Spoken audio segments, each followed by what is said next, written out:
Hi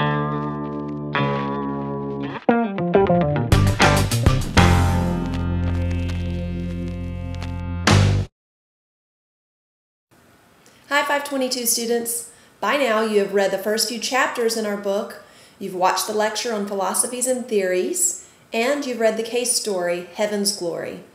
Next, what you'll do is join your small groups. You'll choose a time, it doesn't matter when you choose to be online, but you'll join your small groups to discuss Heaven's Glory.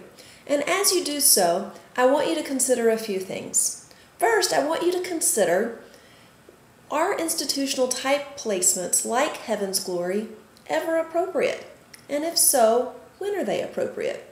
You may have been surprised by the case story to hear that institutional placements are still around. Many of you may have even thought, well, this must have been written a long time ago because they don't do that sort of thing anymore. Well, I'd like to point you towards a couple of resources. I think I mentioned that I'm from Alabama and so have worked in a variety of settings in Alabama and have had experiences with a variety of types of placements. And I'd like to point you first to Father Purcell Memorial in Alabama. Surf around the web and see what you can find out about this placement. And next, the Helen Keller School in Alabama.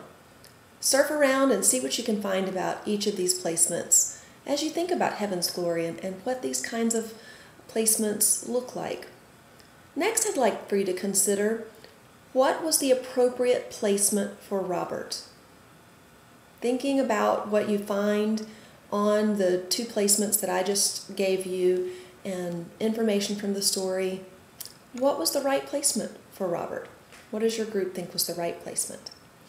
Third, I'd like for you to think about what some of the contributing factors might have been that explain the way Robert's father behaved and acted and what some of his perceptions seem to have been. Think about the literature that we discussed. Think about the lecture that was presented online. Fourth, I'd like for you to consider one of the professionals from the story. Your group should choose one of the professionals from the story and think about what of their actions might you have changed, and how would you change their actions? How might you have acted instead, and why? For each of the questions that I want you to consider, think about the literature that we've discussed, either in class, that was presented online in the lecture, or from your readings. And remember to look back to the syllabus that guides you on how to complete your reflection. That'll also guide you on how to interact in your group discussions, because you want to make sure that you're bringing in the literature as you discuss each of these topics. Some of these topics lend very well towards opinions and emotional kinds of responses, and those are fine, but you want to be able to support your assertions with the literature, with what we've learned with what we've learned in the text and through the lectures on working with families. So be sure to look at the syllabus as you complete your reflection, and make sure that you cover each of the 4 questions. Divide your reflection up into each of those 4 questions. Question 1, this is what our group thought, this is what I thought, and support your thoughts with the literature.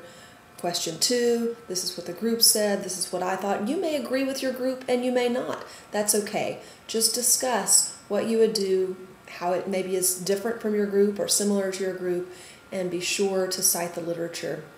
Also note that in the syllabus that I talk about making sure that you proofread so that there are no errors.